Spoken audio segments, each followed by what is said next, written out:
संत समागम केवल भगवत प्राप्ति के लिए है।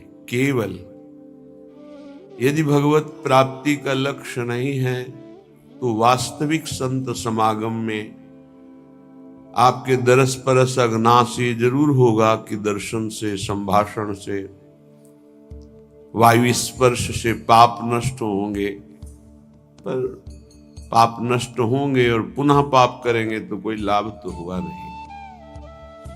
संत समागम का स्वरूप है जिसमें केवल भगवत चर्चा हो, आंतरिक कपट त्याग करके केवल भगवत प्रसन्नता के लिए या स्वांता सुखाय तुलसी रघुनाथ गाथा, तो संत समागम। चौथ भगत मम गुणगन करई कपट तज गान। भगवान श्री राम सबरी जी के सामने जब भक्ति का वर्णन करते हैं तो कहते चौथी भक्ति है मेरे गुणों का गान करना हृदय में कपट न रखते हुए। हृदय में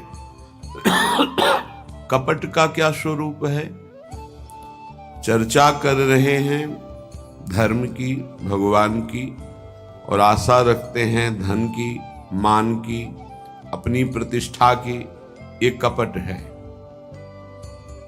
तुष्यन्ति च रमन्ति च, भगवत चर्चा में ही पूर्ण तृप्ति का अनुभव हो रहा है, उसी में हमारा चित्त रमण कर रहा है। ये कथा का श्रवण और कथन का फल है। कथयन्ति च माम नित्यम तुष्यन्ति च रमन्ति च। भगवत चर्चा कर रहे, ये हमारा सौभाग्य। आप सुन रहे, ये आपका सौभाग्य। दोनों भगवत चर्चा करके उसी चिंतन में डूब गए, ये सत्संग का फल है। साधु समागम का जो सुअवसर मिलता है वो किसी बाहरी प्राकृतिक वस्तु की चाह या रोग आदि की निवृत्ति की भावना, ये कोई खास बात नहीं है। शरीर तो छूटेगा ही। खास बात है चित्त का परिवर्तन हो जाना। जो चित्त संसार का चिंतन करता है, साधु समागम से वो भगवत चिंतन परायण हो जाए, यही साधु समागम का लाभ है। जिनको ये लाभ नहीं चाहिए, हमें लगता है अपना और संतों का समय बर्बाद नहीं करना चाहिए। आपको यदि संसार दुखमय प्रतीत नहीं हो रहा, इस दुखालय से मुमुक्षुता जागृत नहीं हुई कि मैं मुक्त होना चाहता हूं, तो फिर संतों के पास क्यों जाए? किसी को ऐसा लगता है कि हमारी कामनाओं की पूर्ति हो जाएगी। हमें लगता है कामनाओं की पूर्ति होने से आपकी कामनाओं का नाश नहीं हो पाएगा, और लोभ जगेगा। एक पूर्ति होगी, कई कामनाएं और हृदय में विचलित करेंगी।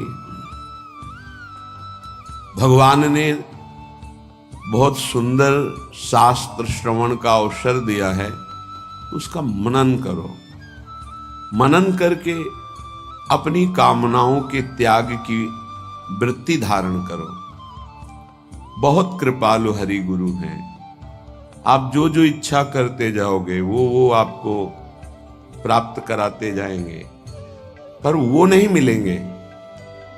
जब एक शरीर में रहने वाले प्रभु के स्वरूप को आप नहीं जान पा रहे, तो अनंत ब्रह्मांडों में व्याप्त उस परमात्म तत्व को कैसे जान पाएंगे? यदुवंशियों के बीच में श्री भगवान रहे, कोई बिरला ही जान पाया कि ये श्री भगवान है। पूरे परिवार में कोई बिरला ही जान पाया कि तो परब्रह्म परमात्मा हमारे संबंधी का रूप धारण करके हमारे बीच में विराजमान है। नहीं जान पाए। अगर जान जाए तो परम पद में आरूढ़ हो जाए।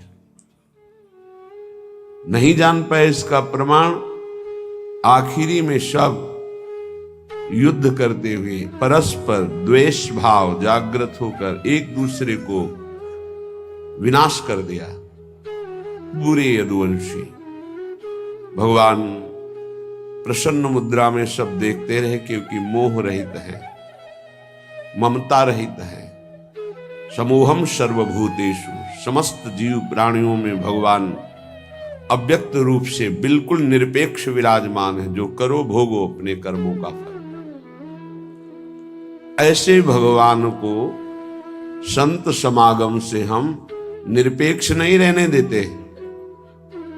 ऐसे भगवान को पक्षपात करना पड़ता है और वो बोल पड़ते हैं, अहम भक्त पराधीनो, मैं भक्त के अधीन हूं। बहुत बड़ी बात, श्री भगवान ने भक्ति का फल निश्चय किया कि जो संत समागम से मेरी आराधना करता है, मैं उसके अधीन हो जाता हूं। अजित को जीत लिया, माया क्या बात है, मायापति को अधीन कर लिया। ये साधु समागम से भक्ति प्राप्त होती है। जब तक हम किंचन मात्र को अपने आराध्य देव से, गुरुदेव से कोई कामना रखते हैं लौकिक, तब तक हम उनको नहीं जान पाते हैं। बहुत बहुत एक व्यक्तित्व देख पाते हैं, लेकिन परब्रह्म भाव ये हमारे परमात्मा है। हमको इन और किसी की प्राप्ति नहीं करनी, बस इन्हीं के स्वरूप को जानना है। हो गई बात। पर इतना दृढ़ विश्वास, इतनी दृढ़ श्रद्धा नहीं प्राप्त होता। बड़ा विचित्र खेल है। अक्रूर जी महाराज जब श्री भगवान को लेने आते हैं, तो श्री भगवान के चरण चिन्हों को देखकर भावावेश में लौटते हैं। मथुरा से वृंदावन आने में पूरा दिन व्यतीत हो गया, कितनी दूरी है। रज में लौटते, मेरे प्रीतम के चरण चिन्ह। और जब श्यामंतक मणि मिली तो प्रभु को छोड़कर काशीपुरी चले गए और वहां यज्ञ रूपी पावन एक क्रिया करने लगे, यज्ञ क्रिया। यज्ञेश्वर भगवान को छोड़कर श्यामंतक मणि लेकर वहां जाना और साध्य को छोड़कर साधन करना। जब इस पर विचार हुआ तो ऐसा नहीं कि उन्होंने भगवान को भगवान जाना नहीं। जब लौट रहे थे श्री कृष्ण बलराम को लेकर वृंदावन से मथुरा की तरफ, तो मन में संशय हुआ, मैं तो बड़ा पाप करने जा रहा हूं। इनको लेकर जा रहा हूं, ऐसे सुंदर गौरश्याम जोड़ी का वध करेगा कंस, बड़ा बलवान है। क्या मैं पाप नहीं कर रहा? क्योंकि मैं जान रहा हूं कि उसने क्यों बुलाया है। भगवान ने कहा कि चाचा जी, आप इस ब्रह्म हृदय में स्नान कीजिए। जे ही डुबकी लगाई तो देखा शेष अनंत महिमा में भगवान उनकी गोद में लेटे हुए हैं। भगवान अनंत शास्त्र फण धारण किए हुए गौर वर्ण भगवान शेष जी का, और उस पर श्याम वर्ण अनंत महिमाशाली भगवान लेटे हुए हैं। जी घबराया एकदम, आंख खोली ऊपर जल के आके तो देखा रथ पर श्री कृष्ण बलराम। फिर डुबकी लगाई तो फिर शेष शैया पर भगवान। समझ गए सच्चिदानंद प्रभु विराजमान है, कंस की ताकत नहीं कि इनको मार सके। आए, श्री भगवान ने पूछा, चाचा जी कोई आश्चर्यमयी बात देखी क्या? आपके मुखारबिंद से ऐसा लग रहा है। अक्रूर जी ने कहा, सर्वाश्चर्यमय। जब मैं आपको देख रहा हूं तो क्या आश्चर्य बकाया रह गया। ऐसी स्थिति में भी श्यामंतक मणि लुभायमान कर सकती है। यही भगवान की दुरंत माया है। प्रभु के सिवा और कुछ स्वीकार करना ये भक्ति का बहुत बड़ा दोष हो जाएगा, कलंक हो जाएगा। सब वस्तुएं, शरीर, संबंध साधन हो सकते हैं, साध्य केवल प्रभु होने चाहिए। आज हमारी उल्टी मति है, प्रभु साधन है और साध्य विषय है, साध्य संसार है, साध्य भोग है। इसी मति को पलटने के लिए साधु समागम मिलता है। साधु समागम मिला तो मानो परम लाभ मिल गया मृत्यु लोक का।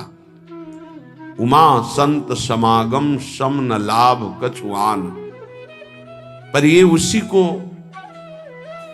लाभ अनुभव में आता है जो श्रद्धा और विश्वास से भगवत कृपा का अनुमोदन करते हुए जय जयकार करते कि हरि आज हम पर बहुत प्रसन्न हुए, हमें साधु समागम मिला। जब द्रवहि दीन दयालु राघो तो साधु संगति पाइए। साधु संगति का केवल एक अर्थ है भगवत प्रेम, भगवत प्राप्ति। अगर ये नहीं तो फिर या तो साधु संग नहीं हुआ या फिर आपका बहुत मलिन अंतःकरण है। नहीं, उसका प्रभाव है साधु संग का। विशेष अनुग्रह प्रभु की जब होती है तब साधु संग। जो प्रभु मोहि अनुग्रह कीन्हा तो तुम आई दरस हठ दीन्हा। संत संग मिल गया मानो संसार से पार होने का अवसर आ गया। अब हमारा आखिरी जन्म है, क्योंकि संत समागम मिल गया। संस्कृति कर अंता,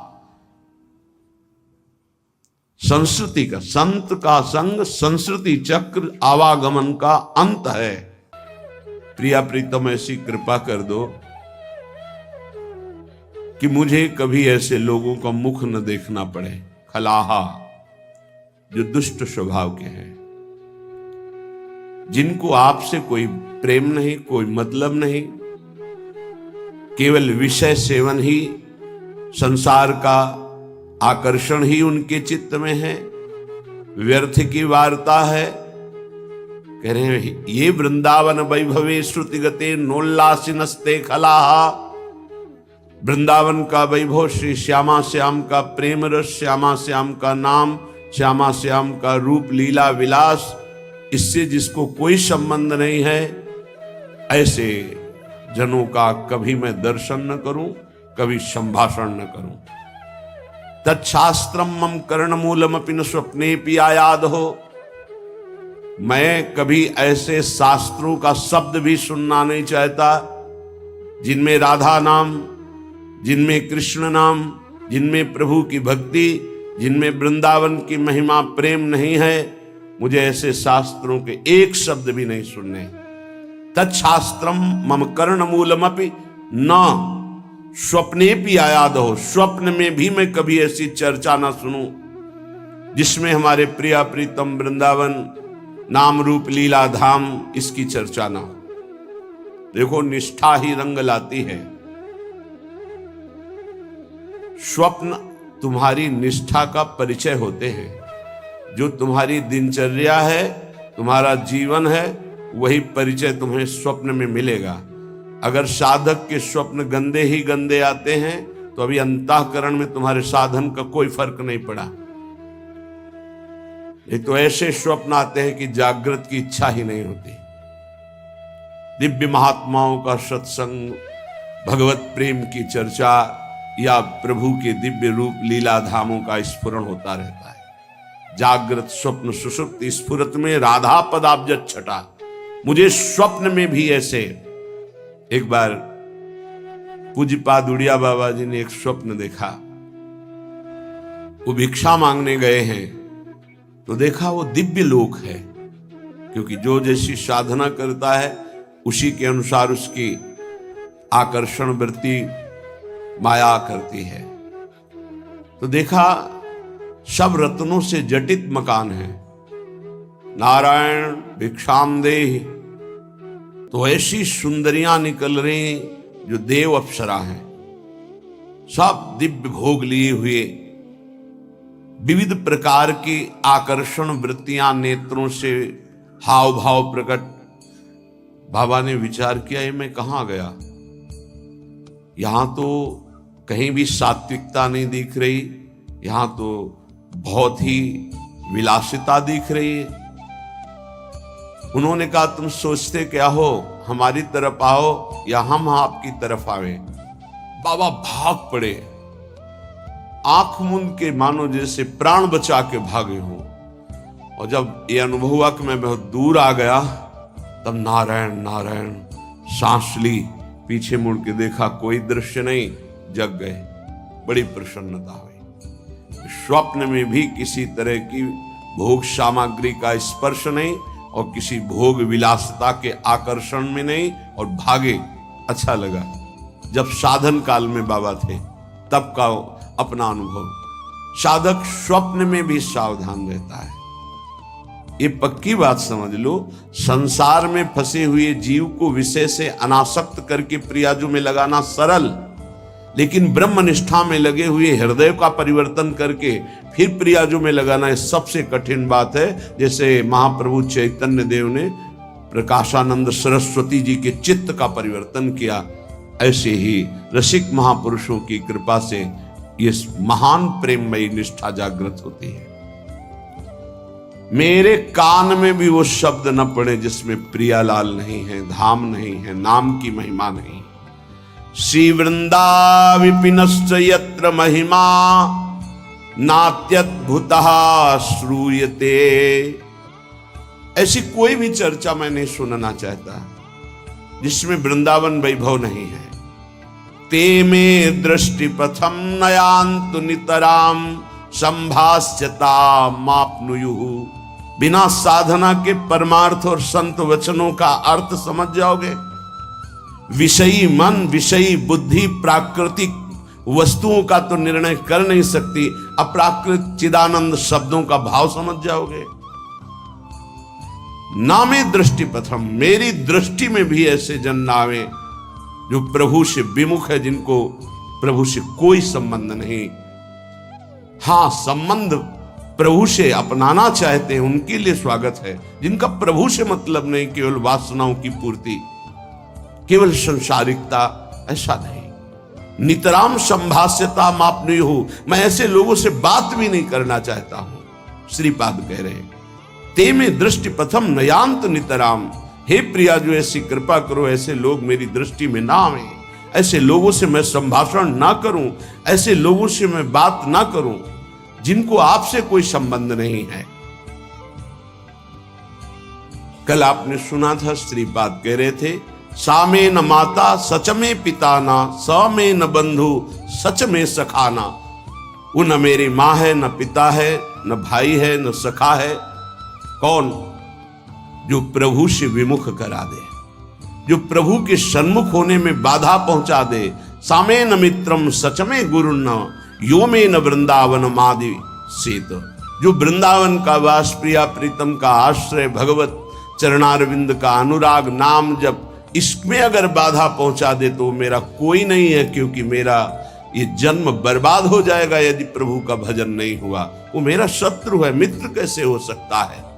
भगवान ऋषभदेव जी जब भरत जी को और अपने अन्य पुत्रों को उपदेश कर रहे हैं, तब कह रहे वही पिता पिता है, वही माता माता है, वही मित्र मित्र है, वही गुरु गुरु है, जो अपने संबंधी को भगवत अनुराग में स्थित कर दे। भगवान नाम जब, भगवत लीला गायन श्रवण, भगवत चरणारविंद की भक्ति प्रेम नहीं, वो हमारा संबंधी नहीं है। श्रीपाद कह रहे हैं अलमलमिह योषित गर्दभी संगम रंगे, रलमलमिह वित्तापत्य विद्या यशोभि, अलमलमिह नाना साधनायास दुःखैर्, भवत भवत वृंदारण्य माश्रित धन्याः। अलम रोक दो, मलम, ये मलमयी बात। क्या? ये जो काम भाव है, ये महान मल है, ये इतना गंदा करता जाता है हृदय को कि छूटने की कोई गुंजाइश नहीं रह जाती। कुछ गोंद चिपकाव की ऐसी होती, छूट जाती है, और कुछ ऐसी होती है कि अगर टिक गई 1 मिनट तो चमड़ी ही चाहे उधल जाए, वो नहीं छूटने वाली। काम ऐसा रोग है, ऐसा चिपकाव है, ऐसा आकर्षण है कि जन्म बर्बाद हो जाए पर इससे मुक्ति नहीं मिलती। ध्यान रखना, गुरु कृपा है केवलम। ये ऑपरेशन गुरुदेव की कृपा से होता है। हमारे हृदय में जो ये अलम मल, ये बहुत गंदा हृदय को करने वाला काम है। ये मल छूट जाए, ये मल न रह जाए। बहुत छाती जलती है, बहुत भजन में विघ्न डाल देता है, और ऐसी प्रबल आकर्षण वृत्ति है कि चराचर जगत इसी में फंसा हुआ है। संगम रंगम रलमल मिहो, अगर कहीं इस काम का संग हो जाए तो हृदय अपवित्र हो जाता। अपवित्र हृदय में निर्णय करने की सामर्थ्य नहीं रह जाती। आप सच्ची माने, बिना किसी प्रयास के हंसते हुए इससे आप मुक्त हो जाएंगे। बस केवल अधीनता स्वीकार कर लीजिए अंदर से। अब जो कहां करें हम सोई, आयस लिए चले निज दासी। हमारी मनमानी बिल्कुल ना हो तो बिल्कुल हर दोष से आप मुक्त हो जाएंगे। हर दोष से, कोई दोष ऐसा नहीं जो गुरु कृपा से नष्ट ना हो जाए, और ये गुरु कृपा से ही नष्ट होते। पक्की भी बात समझ लो, गुरु कृपा से ही नष्ट होते हैं। जब हम मनमानी चिंतन उसको छूट देते हैं तो बाहरी फिर क्रियाओं को नहीं रोक सकते। इसलिए सबसे प्रार्थना करते हैं, बार बार लाखों बार कहा है कि खाली मत रहो। राधा वल्लभ श्री हरिवंश, राधा वल्लभ श्री हरिवंश, राधा वल्लभ श्री, इसको चलाओ अंदर। खाली रहोगे चिंतन बिगड़ेगा, चिंतन बिगड़ेगा, क्रिया बिगड़ेगी, सब बिगड़ जाएगा। कई बार कहते हैं नेत्रों को संभाल के रखो। बार बार समझाने पर भी क्या तुम नेत्रों से चंचलता करके प्राप्त कर लोगे? तुम्हें कुछ मिलने वाला है? मन मलिन करोगे, बुद्धि मलिन करोगे, इंद्रियां मलिन करोगे। सावधान, ये बचाव पक्ष की बात कह रहे हैं। ये गुरुजन जो अनुभव की बात कहते हैं उसको मान लीजिए। आप समझते हैं कि हम छुप करके किसी को देख रहे हैं, वो आप किसी को नहीं देख रहे, आप अपने को मलिन कर रहे हैं। आप एकांत में मोबाइल आदि से कुछ देख रहे हैं, ये आप अपने को मलिन कर रहे हैं। किसी से डरने की जरूरत नहीं। डरो अपनी वृत्ति बिगड़ने से तो आप ठीक हो जाओगे। बाहर किसी से डरोगे तो एक दरवाजा बंद है, कोई नहीं है, नहीं देख रहा, यहां कोई सीसी कैमरा भी नहीं, कोई नहीं देख रहा। लेकिन जिनकी आराधना कर रहे हो वो तो देख रहे हैं। तुम्हारी वृत्ति तो गंदी हो रही। तुमको डरना अपनी वृत्ति सुधारने के लिए, किसी का डर नहीं, कोई डर नहीं। अगर आप स्वयं से नहीं डरोगे तो फिर किसी का डर काम भी नहीं करेगा। स्वयं से डरो, स्वयं साक्षी बनो। हमारी वृत्ति बिगड़ रही है, हम अपनी वृत्ति को नहीं बिगाड़ेंगे। अलमलम ही यूषिद गर्दभी संग रंगे रलमल में ही वित्तापत्ति विद्या यशोभी। श्रीपाद कह रहे यदि आप नाम जप नहीं करते, भगवान से विमुख हो, तो जितनी भी संपत्ति हो सब विपत्ति बन जाएगी। बहुत खास बात है सत्संग की। यदि आप भजन नहीं करते, भगवद आश्रित नहीं हो, तो जितनी संपत्ति वो विपत्ति बन जाएगी। कैसे बन जाएगी? आपके आचरण ऐसे होंगे, आपका चिंतन ऐसा होगा, उनका जो फल आएगा वो आपके हृदय को अशांत कर देगा, वो भारी दुख प्रदान करेगा। भजन कर रहे हो तो विपत्ति भी संपत्ति बन जाएगी। वो परम नाम रूपी धन भगवद आश्रय विपत्ति प्रदान करती, ध्यान रखना। जिसका कोई आश्रय भरोसा नहीं रह जाता, सीधे भगवान की शरणागति होती है। विपत्ति में कोई साथ नहीं देता। बलिहारी उस विपत्ति की जो सीधे शरणागति प्रभु की कराती है। और जब नाम जप होता है विपत्ति में, तो सबसे संपत्तिवान वही जिसके पास नाम रूपी संपत्ति है। कह रहे वो संपत्ति विपत्ति है जो भगवत विस्मरण करा दे, वो विपत्ति संपत्ति है जो भगवत स्मरण करा दे। बलिहारी उस दुख की जो भगवान की याद में तन्मय कर दे। ये बात संसारी वृत्ति रखने वालों के समझ में नहीं आएगी। विद्या यशोभी, मुझे विद्या नहीं चाहिए, बहुत ही बाधक है भगवत प्राप्ति में। कोई कहेगा विद्या भगवत प्राप्ति में बाधक कैसे हो सकती? क्योंकि वो विद्वान है तो शास्त्रों का ज्ञान है। हाँ, यही बात है। बस विद्या का अभिमान आ गया, शास्त्रों के ज्ञान का अभिमान आ गया, अब तत्व बोध तक नहीं पहुंच पाएगा। भगवत प्राप्ति में भारी बाधा श्री भगवत ऋषिक जी महाराज के। विद्या, पहले विद्या शब्द का उच्चारण किया, विद्या रूप महत्व कुल धन जोबन अभिमान, छठ कंटक देखे जहां रहे न भक्ति निदान। तभी भाई जी महाराज श्री हनुमान प्रसाद पोद्दार जी कहते कि हमें बुद्धिहीन बना दो हे भगवान। भगवान इस बुद्धि को बंद कर दो, बड़ी चंचल, बड़ी तार्किक, बड़ी अपने को प्रवीण समझने वाली, नाथ इसे केवल अपने चरणों में बैठाल दो, पंगु कर दो।